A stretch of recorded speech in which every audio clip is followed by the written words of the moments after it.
un beau défi de passer après un discours si éloquent. Vous dire à quel point je suis contente d'être ici ce soir.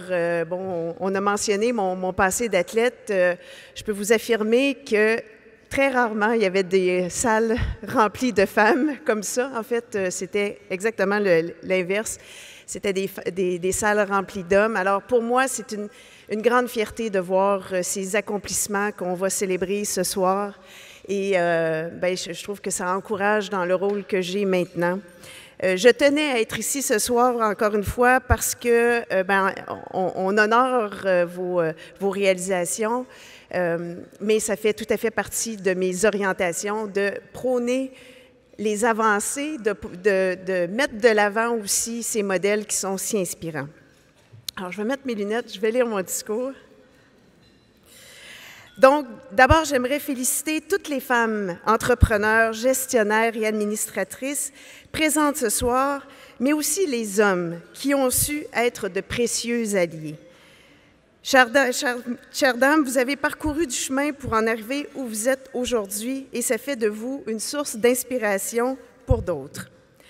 La représentation des femmes dans les lieux d'influence et de pouvoir demeure un enjeu de taille au Québec et ailleurs dans le monde. À titre de ministre responsable de la condition féminine, il s'agit de l'une de mes priorités parce que, évidemment, c'est un sujet qui me tient à cœur.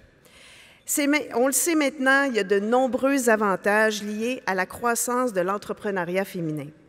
En accompagnant les femmes sur le chemin de l'entrepreneuriat et du leadership, c'est non seulement leur participation économique que nous stimulons, mais c'est aussi le rayonnement de notre société à plus large échelle.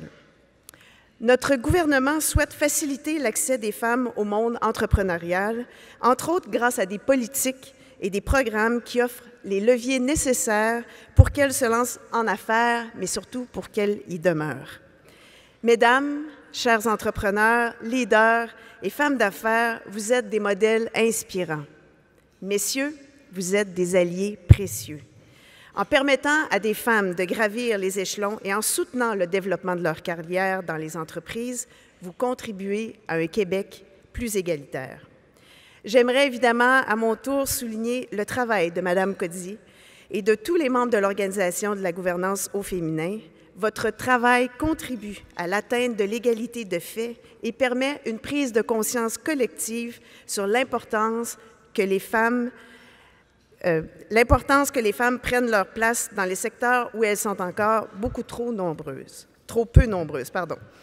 Enfin, j'aimerais remercier et féliciter les 48 entreprises qui ont reçu la certification parité de la gouvernance. Je salue l'ensemble des initiatives réalisées qui ont permis d'obtenir cette certification et j'encourage bien entendu les autres entreprises à continuer leurs efforts pour atteindre la parité.